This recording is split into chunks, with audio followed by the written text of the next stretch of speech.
Hello दोस्तों, welcome to A3 academy. मैं अनंत कुमार आपका स्वागत करता हूं।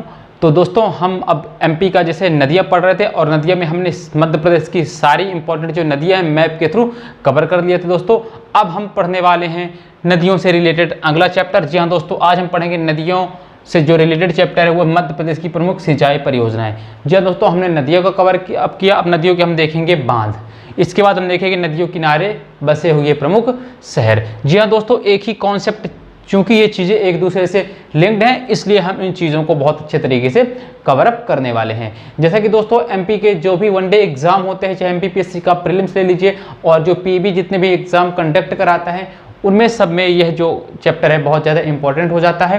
तो देखिए, आज हम पढ़ने वाले बहुउद्देशीय परियोजनाएं या इन्हीं को बोलते हैं मध्य प्रदेश की प्रमुख सिंचाई परियोजनाएं। दोस्तों, जब हम मध्य प्रदेश की सिंचाई के बारे में पढ़ेंगे तब वहाँ हम डिटेल में पढ़ेंगे कितना रकबा सिंचित है, कितना असिंचित है, कितना बोया हुआ क्षेत्र है। वो जब हम कृषि पढ़ेंगे दोस्तों वहाँ पे कवर अप करेंगे। चूँकि अभी हम नदियों कवर अप कर रहे थे तो नदियों से जुड़ा हुआ यह चैप्टर है तो उसे हम कवर कर लेते हैं। इसमें हम बांध और बांध से कुछ रिलेटेड कुछ फैक्ट पढ़ने वाले हैं। उसके बाद जो आप देखेंगे हम अगले जब सिंचाई पढ़ेंगे तो हम इसको ज़्यादा डीप में पढ़ेंगे। क्योंकि अभी नदियों के ऊपर ही बांध बनते हैं, हम वो चैप्टर कंप्लीट कर लेते हैं। तो देखिए, सबसे पहले परियोजना देखिए, जो मध्य प्रदेश की सिंचाई परियोजनाएं हैं इन्हें बहुउद्देशीय परियोजनाओं के नाम से भी क्यों जाना जाता है। सबसे पहले शब्द के अर्थ पे जाएंगे वास्तविक। तो देखिए, बहुउद्देशीय मतलब जिसका एक से अधिक उद्देश्य होता है, ऐसी परियोजनाएं। तो आप देखोगे जब नदियों पे हम बांध बनाते हैं तो उनका केवल एक उद्देश्य सिंचाई करना नहीं होता। जी हाँ, तो केवल सिंचाई करना नहीं, वहां आप देखोगे सिंचाई नहर निकाल करके सिंचाई भी कार्य किया जाता है। दूसरा, उनमें से विद्युत का भी उत्पादन किया जाता है। तीसरा, पीने के पानी की आपूर्ति भी की जाती है। तो दोस्तों, उसमें बहुत सारे कार्य इंडस्ट्रियल एरिया के लिए भी यूज किया जाता है। तो बहुत सारे उनके उद्देश्य होते हैं, इसलिए इन्हें बहुउद्देशीय परियोजनाएं भी कहा जाता है। तो चलिए आज हम देखते हैं दोस्तों कि यहाँ पे देखिए, इस कॉलम में आप देखोगे परियोजना का नाम है, यहाँ पे नदी है और यहाँ पे लाभान्वित जिले हैं और इधर हम देखेंगे क्षमता। तो सबसे पहले देखिए नर्मदा घाटी परियोजना। जी हाँ दोस्तों, नर्मदा घाटी परियोजना कहने के लिए तो यह दोस्तों बहुत बड़ी परियोजना है। जी हाँ दोस्तों, मध्य प्रदेश, न केवल मध्य प्रदेश की बाकी पूरे भारत की आप देखोगे यह बहुत इंपॉर्टेंट परियोजना है। इसमें अगर बात की जाए दोस्तों तो समय समय पे जब से यह परियोजना का कार्य प्रारंभ हुआ था तो इसमें समय समय पर दोस्तों विवाद भी होता रहा।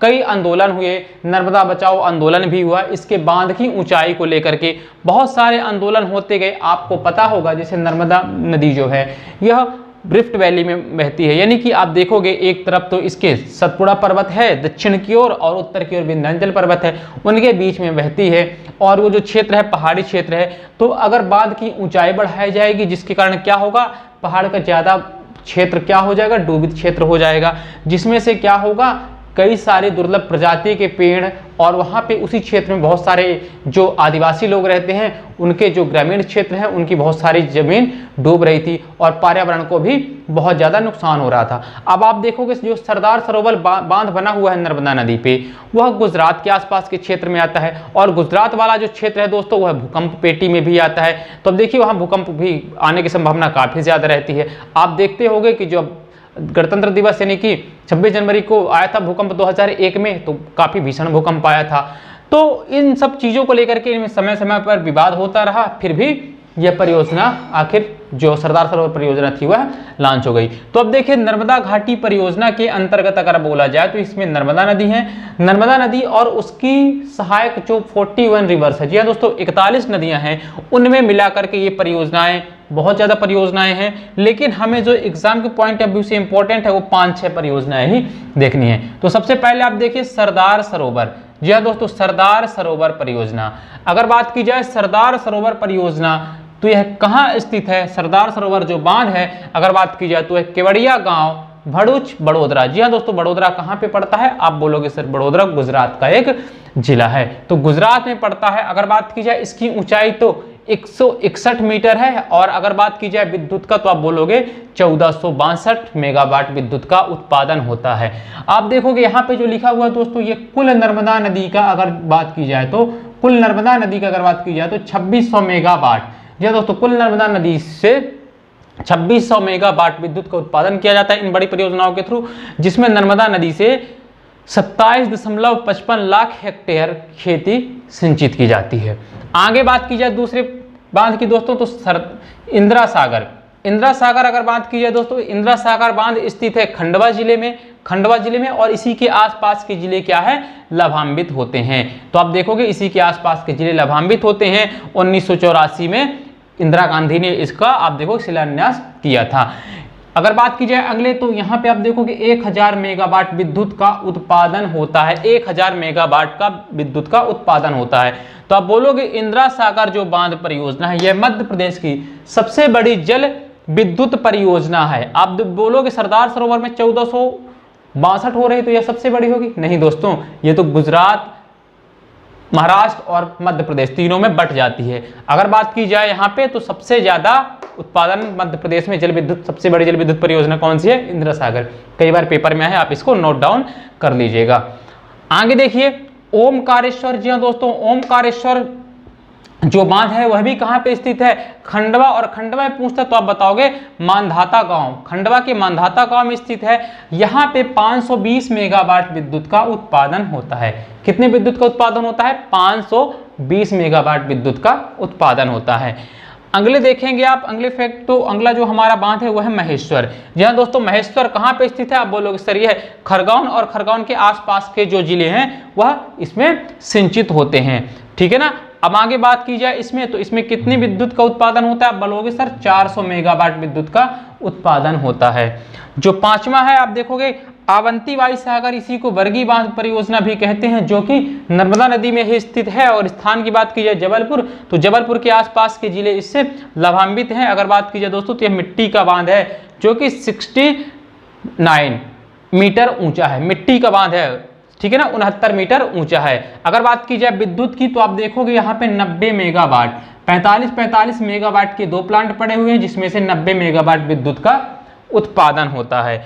तो दोस्तों अगला अगर बात की जाए, तो पुनासा उद्वहन परियोजना है, जो कि खंडवा पे ही स्थित है, और यह भी नर्मदा नदी पर ही स्थित है। तो दोस्तों देखिए, यह महत्वपूर्ण परियोजनाएं हैं जो एग्जाम के पॉइंट ऑफ व्यू से बहुत ज्यादा इंपॉर्टेंट है, और यहाँ से प्रश्न बनते हैं। आगे बात की जाए दोस्तों नर्मदा घाटी परियोजना, तो नर्मदा जो परियोजना है, नर्मदा घाटी परियोजना है, वह 4 राज्यों की संयुक्त परियोजना है। अब आप बोलोगे सर नर्मदा नदी तो 3 राज्यों में प्रवाहित होती है, तो 4 कैसे? जी हाँ दोस्तों, प्रवाहित तो 3 राज्यों में होती है।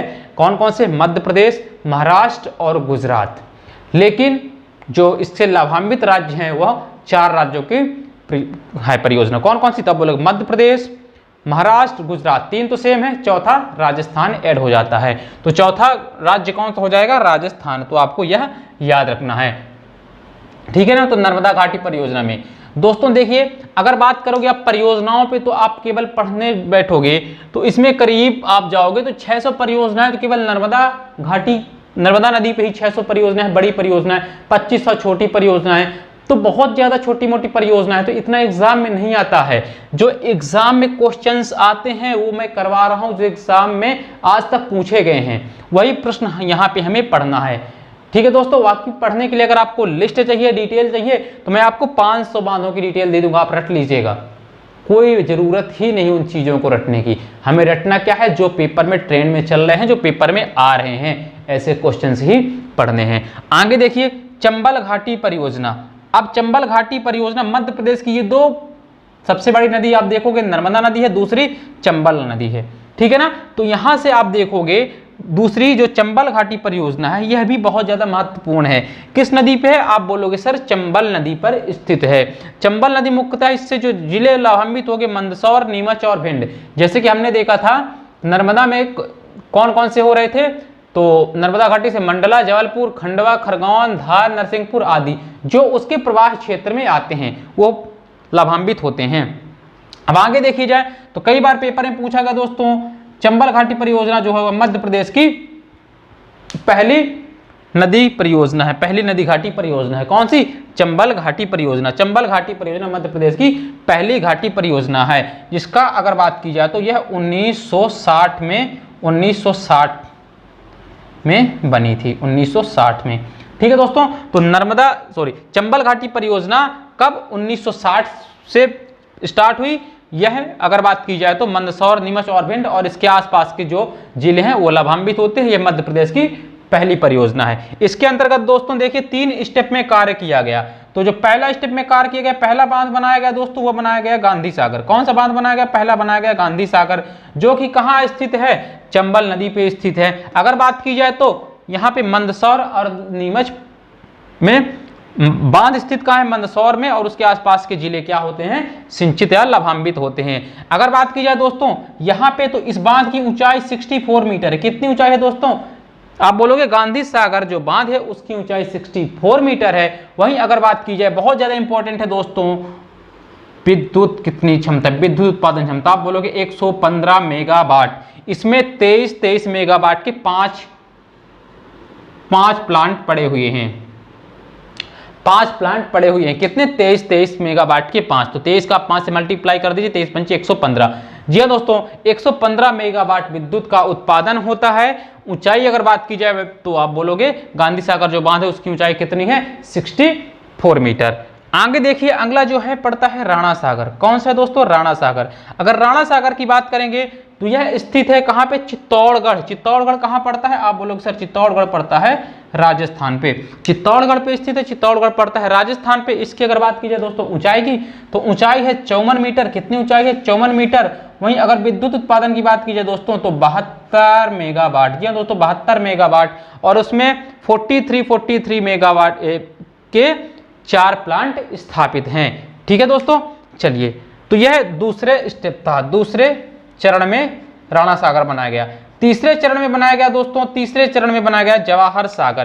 तो ये आपको क्रम भी याद रखना है। क्रम में गांधी सागर, राणा सागर, तीसरा जो हमारा था इसका क्रम वह था तीसरे क्रम में बना कौन सा? जवाहर सागर। जवाहर सागर कहाँ स्थित है? यह भी कोटा। कोटा मतलब कहाँ पे? तो राज्य बोलोगे राजस्थान पे।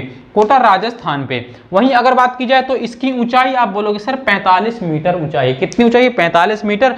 विद्युत उत्पादन कितना होता है? तो 99 मेगावाट होता है। यहाँ पे 33 मेगावाट के 3 प्लांट स्थित हैं। तो ये दोस्तों आपको ये फैक्ट याद रखने हैं। तो सबसे पहले आपको याद रखना, चंबल घाटी परियोजना मध्य प्रदेश की पहली नदी घाटी परियोजना है, जिसकी स्थापना 1960 में हुई थी। इसको 3 चरणों में बांधों का निर्माण हुआ। पहले चरण में गांधी सागर बांध बना, जो कि मंदसौर में स्थित है, जिसकी ऊंचाई आप बोलोगे 64 मीटर है, और विद्युत का उत्पादन जहां पे 115 मेगावाट होता है। आगे देखिए राणा सागर। राणा सागर जो दूसरे स्टेप में बना था, जो कि चित्तौड़गढ़ में राजस्थान में है। अगर बात की जाए ऊंचाई तो आप बोलोगे सर 54 मीटर है, और विद्युत आप बोलोगे 172। तो इन तीनों में सबसे ज्यादा विद्युत का उत्पादन किसमें होता है? आप बोलोगे राणा सागर में, 172 मेगावाट। तीसरा था दोस्तों कौन सा? बोलोगे जवाहर सागर। जवाहर सागर तीसरे चरण में बना, जो कि कोटा यानी कि राजस्थान में स्थित है। इसकी ऊंचाई कितनी है? आप बोलोगे सर 45 मीटर है। वहीं अगर बात करोगे तो विद्युत उत्पादन कितनी है? 99 मेगावाट है। तो दोस्तों यहां से ये पहला हो गया नर्मदा घाटी परियोजना, दूसरा हो गया चंबल घाटी परियोजना। अब चलते हैं हम आगे।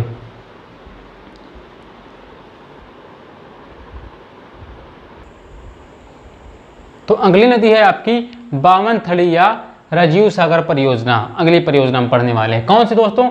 बामनथड़ी या राजीव सागर। ये बहुत ज्यादा इंपॉर्टेंट है दोस्तों, कई बार में आया है। बामनथड़ी परियोजना जो कि बामनथड़ी नदी पर स्थित है, उसी का नाम क्या है? राजीव सागर।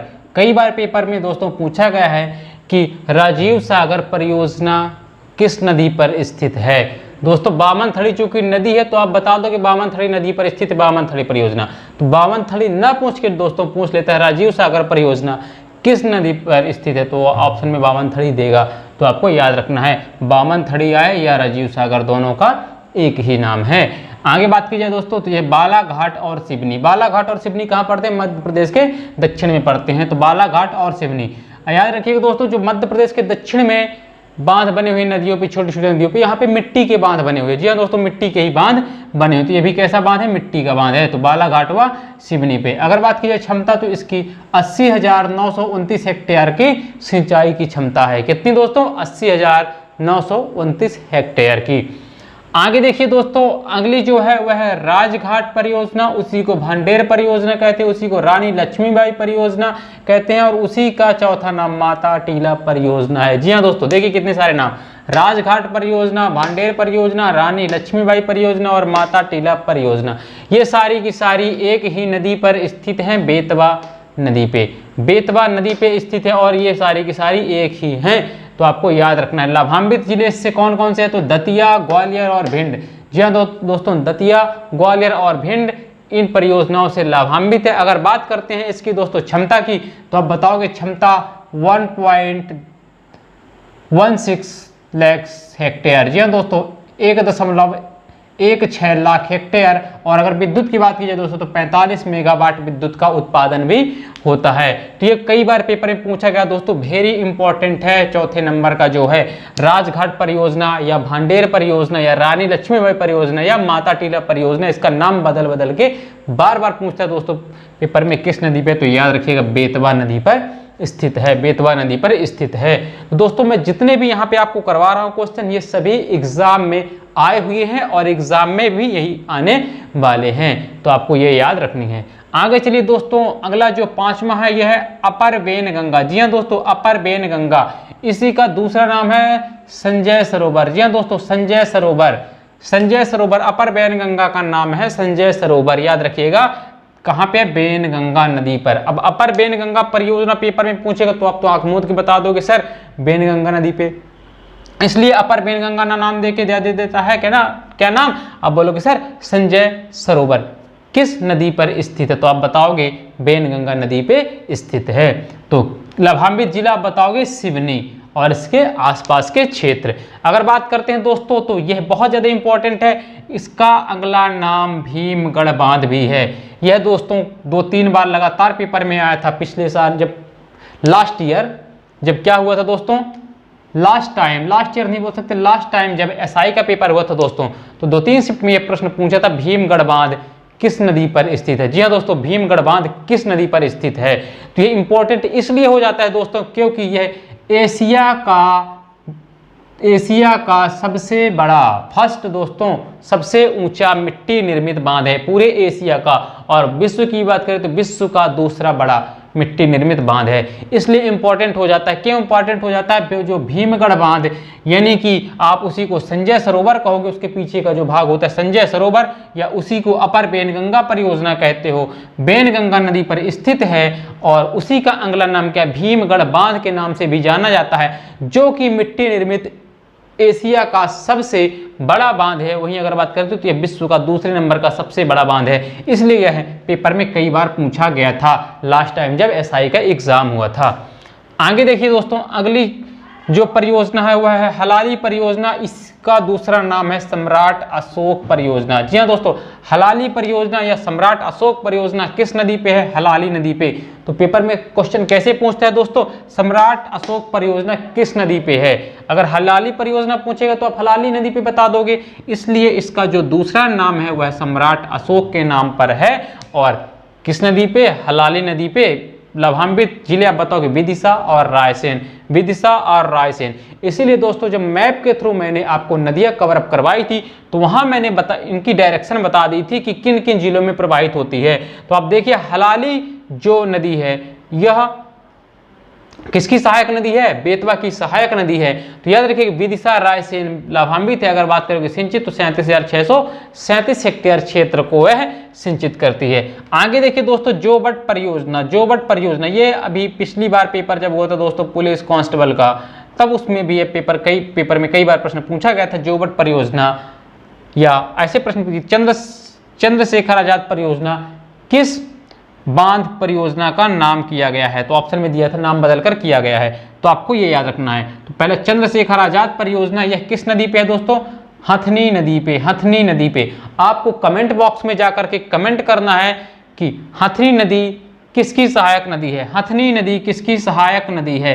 कमेंट बॉक्स में जाकर के कमेंट करना है हथनी नदी, प्रश्न नंबर 7 डाल करके आपको कमेंट करना है कि हथनी नदी किसकी सहायक नदी है, तो आपको कमेंट करना है। तो देखिए है कहाँ पे, अलीराजपुर। लाभान्वित जिला कौन सा, अलीराजपुर। और अगर क्षमता की बात करोगे तो 19,848 हेक्टेयर। जी हाँ दोस्तों 19,848 हेक्टेयर की सिंचित,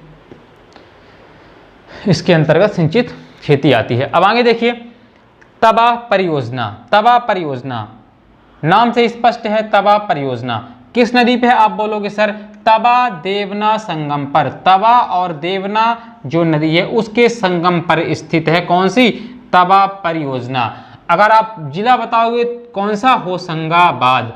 होशंगाबाद। वहीं अगर बात करते हो सिंचित क्षेत्र तो आप बताओगे 3.33 लाख हेक्टेयर। जी हाँ दोस्तों, 3.33 लाख हेक्टेयर क्षेत्रफल इसके अंतर्गत सिंचित किया जाता है, लाभान्वित होता है। आगे देखिए दोस्तों, बाण सागर परियोजना। बाण सागर परियोजना किस नदी पर स्थित है दोस्तों? सोन नदी पर। वेरी इंपॉर्टेंट दोस्तों, स्टार कर लीजिए, कई बार पेपर में आया है, क्योंकि यह परियोजना बने हुए ज्यादा टाइम नहीं हुआ इसलिए हाईलाइट है। तो देखिए सोन नदी पर स्थित है। अगर बात करोगे लाभान्वित जिले तो रीवा, शहडोल, सीधी, सतना। रीवा, शहडोल, सीधी, सतना। अगर विद्युत उत्पादन की क्षमता की आप बात करोगे तो 405 मेगावाट। जी हाँ दोस्तों, 405 मेगावाट विद्युत का उत्पादन होता है। वहीं अगर सिंचित क्षेत्र की आप बात करोगे तो 1.53 लाख हेक्टेयर। जी हाँ दोस्तों, 1.35 लाख हेक्टेयर क्षेत्रफल इसके अंतर्गत आता है, सिंचित क्षेत्र के अंतर्गत। अब चलते हैं अगली परियोजना। तो अगली परियोजना है दोस्तों पेंच परियोजना। पेंच परियोजना किस नदी पर है? तो पेंच नदी पर है। दोस्तों देखिए, जो नाम से डायरेक्टली है तो इनका कोई दूसरा नाम भी नहीं, तो पेंच परियोजना पेंच नदी पर डायरेक्टली, तो यह क्वेश्चन काफी कम पूछता है। अगर पूछेगा पेंच नदी से प्रश्न, क्या पूछेगा? पेंच नदी किन राज्यों की सहायक नदी, एक सहायक परियोजना है। पेंच परियोजना किन राज्यों की संयुक्त परियोजना है? तो आप बताओगे मध्य प्रदेश और महाराष्ट्र की संयुक्त परियोजना है। तो ऐसे प्रश्न भी बनते हैं। तो आगे मैं आपको परियोजना की लिस्ट भी करवाऊंगा कि कौन सी परियोजना कितने राज्यों पे है। तो देखिए, पेंच परियोजना पेंच नदी पर स्थित है। इसके अंतर्गत लाभान्वित जिले हैं बालाघाट और छिंदवाड़ा। जी हाँ दोस्तों, दक्षिण तरफ है, तो दिमाग भी आप लगा सकते हो। बालाघाट जब छिंदवाड़ा तो नीचे ही है मध्य प्रदेश के दक्षिण में, और दक्षिण में तो महाराष्ट्र है। अगर बात करें कि क्षेत्रफल इसके हेक्टेयर कितने सिंचित क्षेत्र, तो आप बताओगे 63,338 हेक्टेयर सिंचित क्षेत्र आता है। आगे देखिए दोस्तों, अगली परियोजना है बाघ परियोजना। जी हाँ दोस्तों, बाघ परियोजना किस नदी पर? बाघ नदी, यानी कि बाघ नदी पर है। बाघ नदी पर है। और वहीं अगर बात करोगे तो यह मध्य प्रदेश व महाराष्ट्र की सीमा के क्षेत्र इसके अंतर्गत सिंचित क्षेत्र हैं। मध्य प्रदेश और महाराष्ट्र के जो लगे हुए क्षेत्र हैं वह इसके अंतर्गत सिंचित हैं। ठीक है ना। चलिए आगे देखिए, अगली है केन। जी हाँ दोस्तों, काफी इंपॉर्टेंट है, स्टार कर दीजिए इसमें। केन परियोजना या इसी का ग्रेटर गंगऊ। ग्रेटर गंगऊ, ये कई बार नाम इसका पूछा दोस्तों। ग्रेटर गंगऊ परियोजना किस नदी पे है? तो आप बताओगे केन नदी पे। ग्रेटर गंगऊ आया दोस्तों, केन परियोजना नहीं पूछा। ग्रेटर गंगऊ परियोजना किस नदी पर स्थित है? तो आपको याद रखना है केन नदी पर स्थित है। ग्रेटर गंगऊ परियोजना केन नदी पर स्थित है। वहीं अगर बात की जाए तो लाभान्वित जिला बताओगे छतरपुर और पन्ना। छतरपुर और पन्ना उसी क्षेत्र में प्रवाहित होती है केन नदी। आगे देखिए, अगर बात की जाए तो यह मध्य प्रदेश और उत्तर प्रदेश की संयुक्त परियोजना है। मध्य प्रदेश और उत्तर प्रदेश की संयुक्त परियोजना है। अगली बात करते हैं दोस्तों, तो अगली है उर्मिल परियोजना। जी हाँ दोस्तों, उर्मिल परियोजना किस नदी पे है? उर्मिल नदी पे है। बहुत ईजी है उर्मिल परियोजना, उर्मिल नदी पे। अगर बात की जाए लाभान्वित जिला तो छतरपुर, आपको याद रखना है छतरपुर। और आगे देखिए, मध्य प्रदेश और उत्तर प्रदेश का जो इसका बंटवारा किया गया है 60:40। जी हाँ दोस्तों, 60:40 के अनुपात में इसके जल और विद्युत का उपयोग करेंगे। 60:40 में, मतलब मध्य प्रदेश इसका 60% और उत्तर प्रदेश का 40% प्रयोग करेंगे। आगे देखिए, सिंहपुर बैराज। जी हाँ दोस्तों, सिंहपुर बैराज। सिंहपुर बैराज किस नदी पर है? उर्मिल नदी पर ही है। उर्मिल नदी पर ही है। लाभान्वित जिला क्या होगा? छतरपुर। और ये उर्मिल जो बांध बना हुआ उसके नीचे की तरफ, उसके थोड़ा सा नीचे यह बांध भी बना हुआ है। तो दोस्तों हमने 14 यहाँ पे प्रमुख परियोजनाएं कवर कर ली। अब हम देखते हैं आगे। तो दोस्तों इसका आप स्क्रीनशॉट ले लीजिए। बहुत अच्छे तरीके से आपको सेम इसी तरह से रट लेना है। ये डेटा दोस्तों बहुत अच्छे तरीके से कई बुकों से को खंगालने के बाद बड़ी मुश्किल से मिला है। और याद रखिएगा, ये डेटा एकदम एग्जैक्ट है, सही है। आप इसको याद कर लीजिएगा, इसकी क्षमता जरूर याद रखिएगा। जो विद्युत उत्पादन है वो कई बार पूछा गया है। आपको इनका हेक्टेयर याद नहीं रखना, कितने हेक्टेयर सिंचित क्षेत्र है, लेकिन जो विद्युत का उत्पादन मैंने लिखवाया कितने मेगावाट में होता है वो आपको याद रखना है। अब चलते हैं हम अपने अगले पे।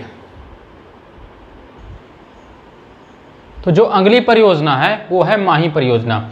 जी हाँ दोस्तों, माही परियोजना जैसे कि नाम से स्पष्ट है, माही नदी पर। माही नदी का एक फैक्ट मैंने बताया था दोस्तों आपको। माही नदी जो कि धार से निकलती है और झाबुआ से होते हुए राजस्थान में प्रवेश करती है, और राजस्थान में कर्क रेखा को 2 बार कट करते हुए जाकर के अरब सागर में गिर जाती है। तो माही परियोजना माही नदी पर है। अगर इससे लाभान्वित मध्य प्रदेश के जिलों की बात की जाए तो धार जहां से निकल रही है और झाबुआ, धार और झाबुआ इसके लाभान्वित जिले हैं। अगर बात की जाए क्षमता की तो 18,517 हेक्टेयर सिंचित क्षेत्र इसके अंतर्गत आता है। अगली परियोजना की बात करते हैं दोस्तों, सिंध परियोजना। सिंध परियोजना किस नदी पर है? सिंध नदी पर है, सिंध नदी पर है। आगे देखिए, अगर बात की जाए इसके लाभान्वित जिले हैं तो शिवपुरी और ग्वालियर, शिवपुरी और ग्वालियर। क्षमता की बात करें तो यहाँ 35,200 हेक्टेयर। जो दोस्तों ये मैंने फैक्ट लिखवा दी है, आप याद कर सकते हो तो ठीक है, अदरवाइज यह क्वेश्चन ये पेपर में आता नहीं है, वो मैंने लिखवा दिया। क्षमता आपको फिर भी पता होना चाहिए, क्योंकि जब आप मेंस लिखोगे तो ये फैक्ट आपको डालना जरूरी होता है। ठीक है, अब चलिए आगे बात करते हैं। अगली परियोजना जो है वह है नरगवां परियोजना। नरगवां परियोजना किस पे है? तो आप बोलोगे केन की सहायक नदी पर, केन की सहायक नदी पर है। आगे देखिए, जो कि नरगवां नाम की ही एक नदी है, छोटी सी नदी है, केन की सहायक नदी है, उसी पर स्थित है नरगवां परियोजना। और बात की जाए किस जिले पे, तो आप बोलोगे छतरपुर, लाभान्वित क्षेत्र छतरपुर है। और अगर बात की जाए दोस्तों इसकी क्षमता की, तो आप बताओगे क्षमता है 16,190 हेक्टेयर सिंचित क्षेत्र इसके अंतर्गत आता है।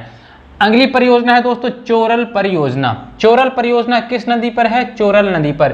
क्षेत्र आप क्या बताओगे? इंदौर और महू। जी हाँ दोस्तों, इंदौर और महू। आगे बात की जाए क्षेत्र, तो आप बोलोगे 500 हेक्टेयर। जी हाँ दोस्तों, 500 हेक्टेयर क्षेत्र इसके अंतर्गत सिंचित आता है। इसके प्रमुख जिले कौन कौन से लाभान्वित जिले? तो महू, ठीक है ना, इंदौर के अंतर्गत ही महू आता है, महू क्षेत्र, जिसका नाम अब अंबेडकर नगर हो चुका है, और इंदौर। आगे बात की जाए दोस्तों तो स्टार कर लीजिए, देजला देवड़ा, कई बार पेपर में पूछा गया दोस्तों।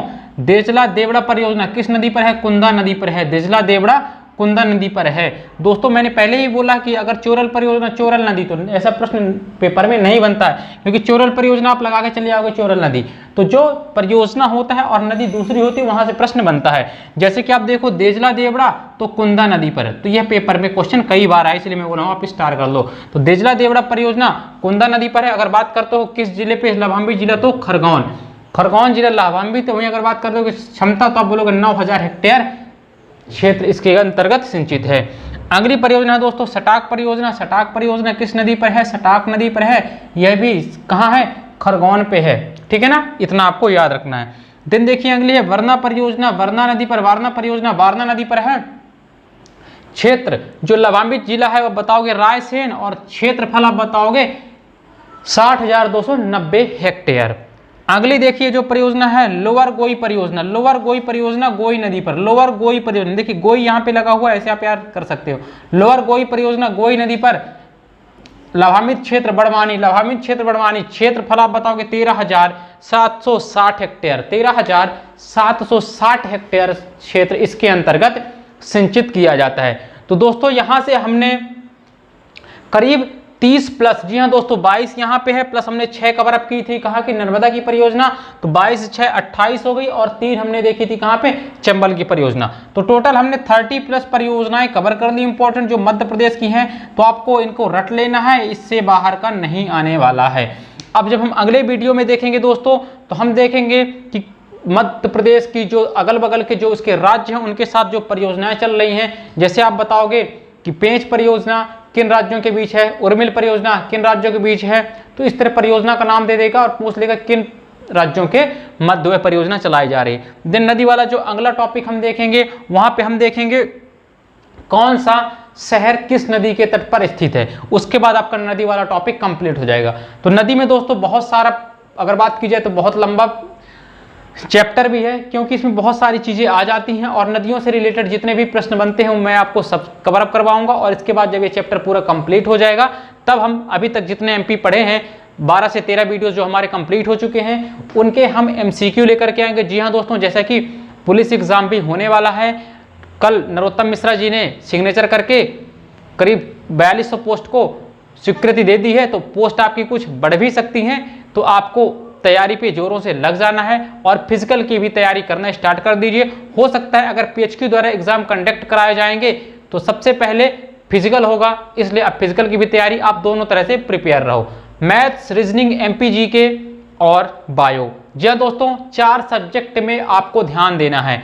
मैथ्स और रीजनिंग से आपके दोस्तों, मैथ्स और रीजनिंग से आपके 60 नंबर बनने वाले हैं। 40 से 45, 40 से 42 मोटा मोटा आता है देखिए रीजनिंग का। वहीं से अगर बात की जाए दोस्तों तो 25 से 28 नंबर कवर करता है दोस्तों मैथ। उसके बाद दोस्तों बचा हुआ जो पार्ट होता है 40 के आसपास का, तो यहां से देखिए 65 नंबर यहां से कवर अप हो रहा है। उसके बाद जो 35 नंबर बचते हैं, तो 35 में से 15 नंबर तो आपका साइंस में बायो लेके चला जाता है, और जो बचते हैं दोस्तों आपके 20 नंबर वो एमपी के और करंट अफेयर्स हो जाता है। तो आपको मैथ्स और रीजनिंग में कमांड बनानी है दोस्तों। यहां से आपको 60 में से 55 नंबर लाने हैं। जी हाँ दोस्तों, 60 में से 55 नंबर आप यहां से अगर उठा लिए तो यकीन मानिए आपकी पोस्ट कोई लेके नहीं गया, क्योंकि 60 में से 55 ये आप उठा लोगे। देन हम बायो स्टार्ट करेंगे, और एमपी के आप इतना पढ़ रहे हो, आप केवल वीडियो देख लोगे तो एमपी के जो 20 क्वेश्चन, 15 से 20 क्वेश्चन आएंगे दोस्तों, आप 10 प्लस करके आओगे। तो आपने अगर यहां से 55 नंबर उठा लिए दोस्तों, तो आपने एमपी के अगर केवल वीडियो देख लिए, थोड़ा सा पढ़ाई भी कर लोगे, तो आप यहां से भी 10 से 12 नंबर, तो मोटा मोटा मैं मान के चलता हूं 12 नंबर। तो ये दोस्तों हो गया आपका 7 और ये हो गए 6, 67 मार्क्स तो यहां से हो गए दोस्तों आपके, 67 मार्क्स यहां से हो गए। अब दोस्तों आपका क्या बचता है, बायो और साइंस वाला पार्ट बचता है। तो यहां से आप यहां से भी 10 नंबर कवर करने वाले हैं। तो बिना मेहनत के आप 77 मार्क्स ला रहे हो, बिना मेहनत के आप 77 मार्क्स ला रहे हो। अगर आप अच्छे से मेहनत कर लोगे तो आप यकीन मानिए मैथ्स और रीजनिंग 60 में से आप 60 लाओगे, क्योंकि जस्ट हम लोग का प्रोग्राम है कि जुलाई की, हो सकता है जुलाई से 1 जुलाई से ही आपको जो मॉडल पेपर हैं एमपी पुलिस के, और जो भी जेल पहरी और वन रक्षक के सारे जो पोस्ट एमपी में जो भी पेपर पीबी द्वारा कंडक्ट कराए जाते हैं, अभी तक के जो मैथ्स और रीजनिंग के पेपर आए हुए हैं उनको आपको सॉल्व करवाया जाएगा, प्रीवियस ईयर के पेपर। तो आपको यकीन हो जाएगा कि हम कैसा पढ़ा रहे हैं। बहुत से बच्चों के मन में ये रहता है कि सर मैथ्स के इतने इजी क्वेश्चन सॉल्व करवा रहे हैं जो हर टॉपिक से कट रहा है, ऐसे कैसे क्वेश्चन आते हैं। तो जब आप मैथ के क्वेश्चन आप देखोगे आए हुए पेपर में, तब आपको यकीन होगा। रीजनिंग के देखोगे कि सर इतना अच्छे से कैसे कॉन्सेप्ट हो रहा है, कैसे लोगों को नौकरी नहीं मिल रही है। तो दोस्तों पढ़ता कौन है, आप इस लॉकडाउन में कितना पढ़े हो। तो यकीन मानो इसीलिए आपके इसी डाउट को दूर करने के लिए मैं और अमित सर ने प्रोग्राम बनाया कि देखिए आप चूंकि पढ़ तो रहे हो, लेकिन पढ़ने से पहले आपको भाई जब हम मैच खेलने जाते हैं उसके पहले हमको क्या होता है, अभ्यास मैच होता है।